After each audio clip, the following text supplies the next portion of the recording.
একেবারে screenshot upload করছেন নিজের সোশ্যাল মিডিয়া হ্যান্ডেলে এবং অভিযোগ করছেন অভিষেক বন্দ্যোপাধ্যায় যে সুপ্রিম কোর্টের নির্দেশ মানছে না, এখনো পর্যন্ত হোয়াটসঅ্যাপে নির্দেশিকা জারি করছেন রোল অবজারভার। আমি আরো বিস্তারিত এই নিয়ে জানবো, সরাসরি কথা বলবো। রুমা পাল আমাদের প্রতিনিধি রয়েছেন, যে চাঞ্চল্যকর অভিযোগ নির্বাচন কমিশনের বিরুদ্ধে করেছেন। শুধু তাই নয়, সর্বোচ্চ আদালতের নির্দেশ কমিশন মানছে না বলে অভিযোগ করছেন অভিষেক বন্দ্যোপাধ্যায়। কমিশন কি বলছে? দেখো, কমিশনের বক্তব্য যে হোয়াটসঅ্যাপ চ্যাটে কিন্তু ইনস্ট্রাকশন নেই, ক্ল্যারিফিকেশন রয়েছে। নির্বাচন কমিশন যা নিয়ম, সেই নিয়মেরই কিন্তু জিজ্ঞাসা থাকায় ক্ল্যারিফিকেশন দেওয়া হয়েছে। কারণ গ্রুপটা কিন্তু সেখানে ইআরও প্রত্যেকে রয়েছেন, অনেক সময় তারা কিন্তু জিজ্ঞাসা থাকায় সেক্ষেত্রে কিন্তু রোল অবজারভার তিনি ক্ল্যারিফিকেশন দিয়েছেন, যেটা নির্বাচন কমিশনের নিয়ম অনুযায়ী যা যা রয়েছে। সেক্ষেত্রে কিন্তু কোনো ইনস্ট্রাকশন দেওয়া হয়নি। তবে এটাও ঠিক যে হোয়াটসঅ্যাপ গ্রুপ থেকে কারা এই তথ্য শেয়ার করছে সেদিকেও কিন্তু নজর রাখছে কমিশন। যেহেতু এটাকে একেবারে কমিশনের যারা আধিকারিক তাদের জন্য এই হোয়াটসঅ্যাপ গ্রুপ, এবং সেখানে কিন্তু ক্ল্যারিফিকেশন দেওয়া হচ্ছে, কোনো ইনস্ট্রাকশন দেওয়া হচ্ছে না। এবং এই গ্রুপ থেকে কিন্তু সরাসরি কিন্তু পৌঁছে যাচ্ছে, অবশ্যই এই চ্যাট শেয়ার করা হচ্ছে অভিষেক বন্দ্যোপাধ্যায়ের কাছে, সেদিকে কিন্তু নজর রাখছে কমিশন। ধন্যবাদ রুমা। রাজ্যের মাটির সৃষ্টি কর্মসূচিকে রাষ্ট্রসংঘের স্বীকৃতি পোস্ট করেছেন মুখ্যমন্ত্রী মমতা বন্দ্যোপাধ্যায়, যেখানে তিনি লিখছেন, ইউনাইটেড নেশনস আমাদের মাটির সৃষ্টির কর্মসূচিকে স্বীকৃতি দিয়েছে। পশ্চিমাঞ্চলের জেলাগুলিতে 2020 সালে আমরা মাটির সৃষ্টি প্রকল্প শুরু করেছিলাম। তার বিপুল সাফল্যের জন্যই আন্তর্জাতিক স্তরের এই প্রশংসাপত্র। এই বহুমুখী প্রকল্পটিকে অনন্য জনমুখী উদ্যোগ হিসেবে ইউএন স্বীকৃতি দিল। এই প্রকল্পের মাধ্যমে আমরা জমি, সেচ এবং পঞ্চায়েত ব্যবস্থার নানা প্রকরণকে এক সূত্রে গেঁথেছি। এই প্রকল্পের মূল লক্ষ্য পশ্চিমাঞ্চলের রুক্ষ অনুর্বর জমিকে উর্বর, বছরভর চাষযোগ্য করে তোলা। সুজলা ও উর্বর এই সব জমিতে এখন শাকসবজির ফলন ও ফলের চাষও হচ্ছে। পুকুর খনন ও অন্যান্য নতুন সেচ ব্যবস্থার মাধ্যমে জলের যোগান নিশ্চিত করা হয়েছে। এর ফলে লক্ষ লক্ষ মানুষের কর্মসংস্থান হয়েছে। গ্রামীণ পরিবারগুলির আয় বহুগুণ বেড়েছে। এই গৌরব গ্রাম বাংলার সকল মানুষ, বাংলার কৃষক ভাই বোনেদের উৎসর্গ করছি। মাটির সৃষ্টি কর্মসূচিকে ইউএনের স্বীকৃতির পরই পোস্টে উল্লেখ করছেন মমতা বন্দ্যোপাধ্যায়। সরাসরি আপনারা দেখছিলেন যে একেবারে ইসকনের যে অনুষ্ঠান, সেখানে বক্তব্য রাখার পর সেখান থেকে বেরিয়ে গেলেন কেন্দ্রীয় স্বরাষ্ট্রমন্ত্রী অমিত শাহ। ফেব্রুয়ারিতে যখন একেবারে কেন্দ্রীয় স্বরাষ্ট্রমন্ত্রী মায়াপুরে ইসকনের অনুষ্ঠানে ঠিক তার পরের মাসে অর্থাৎ মার্চ মাসে পরিবর্তন যাত্রা, রথযাত্রা শুরু হচ্ছে বিজেপির, যে কর্মসূচিতে অংশ নেবেন খোদ প্রধানমন্ত্রী নরেন্দ্র মোদী।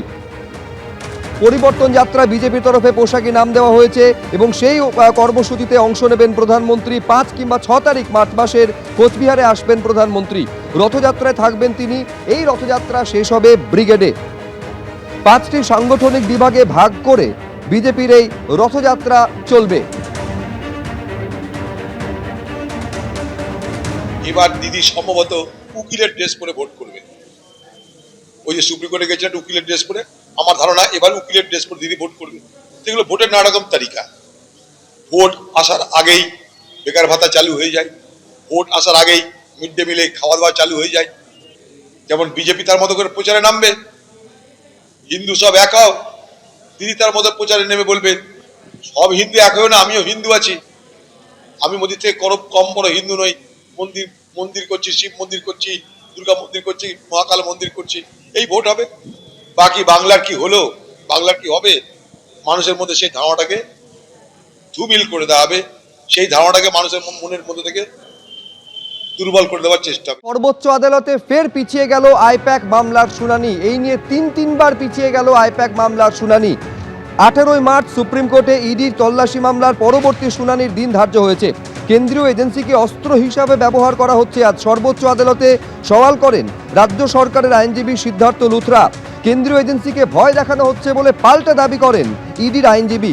হলফনামা দাখিলের জন্য সময় চেয়েছে ইডি। 18 মার্চ হবে পরবর্তী শুনানি, অর্থাৎ প্রায় 1 মাস পিছিয়ে গেল শুনানি পর্ব। ইডির হলফনামা তৈরি হয়ে গেলেও অফিসিয়ালি তা ফাইল করা হয়নি। শুনানির জন্য অন্য দিন দেওয়া হোক বলে আর্জি জানান সলিসিটর জেনারেল। 18 মার্চ হবে পরবর্তী শুনানি।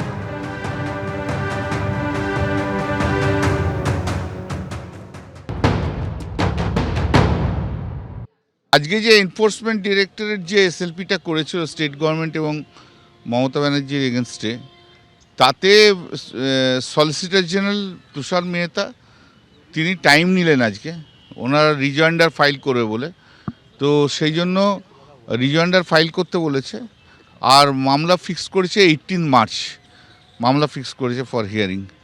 আর আমাদের পয়েন্ট অফ মেনটেনেবিলিটি ছিল যে article 32 is not maintainable. Enforcement directorate এটা ইয়ে করতে পারে না, ফাইল করতে। আমরা ইনসিস্ট করেছিলাম, জজ সাহেব বলে পরের দিনকে মেনটেনেবিলিটিটা শুনবে। দোলের আগে না দোলের পর, আমরা দোলের পরই করো, দোলের আগে তো সম্ভব হয় না। এনফোর্সমেন্ট ডাইরেক্টরেট একটা স্টেটের বিরুদ্ধে মামলা করতে পারে না, সেন্ট্রাল গভর্নমেন্ট স্টেট গভর্নমেন্টের এগেনস্টে মামলা করতে পারে না। ইডি তো ফাইন্যান্স ডিপার্টমেন্টের একটা অঙ্গ, নাথিং, ইজ সেন্ট্রাল গভর্নমেন্ট। ইডির নাম দিলে কি করে হবে, সেন্ট্রাল গভর্নমেন্ট। এই পয়েন্টে অ্যানাদার আরেকটা বেঞ্চে মামলা চলছে, মাননীয় বিচারপতি দীপঙ্কর দত্তর বেঞ্চে, যেটা মেনটেনেবল হয় কিনা। যদি ওরা এত সিরিয়াস থাকতো তাহলে রিজয়েন্ডার দিয়ে আজকে মামলা শুনলো না কেন? এত সিরিয়াস তো, এত বড় বড় কথা বললে কি করে হবে? বাইরে এত বড় বড় কথা বলে সিরিয়াস থাকলে মামলা শুনবে না, মামলা করবে না, মামলা তো করছেই না, করতেই চাইছে না তো। এবিপি আনন্দ, এগিয়ে থাকে, এগিয়ে রাখে।